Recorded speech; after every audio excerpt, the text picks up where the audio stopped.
Justin Werner with Lincoln City Homepage. How's it going? We've got a little bit of wind out here on the beach today. As you can see, the sand is whipping around. I'm just going to turn back and face you. Hi. That's not a good idea. That really sucks. But this is that kind of wind, you know? It's really windy out here, folks. Beautiful Lincoln City, Oregon.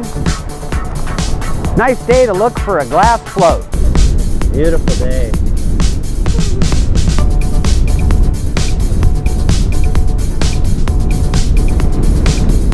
And I feel like I had a sandpaper run across my face. That's what it feels like here. Absolutely gnarly. And the seagulls aren't flying, they're just kind of walking around. Yeah. Reporting live from the Oregon coast. Justin Werner. Have a great Saturday.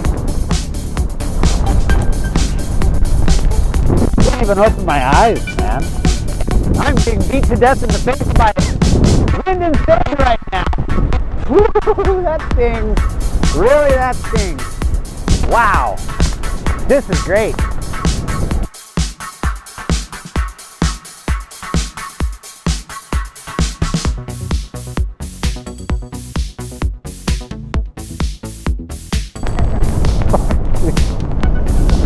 Oh, this is like the worst one I've ever done, man. That was a bad gust.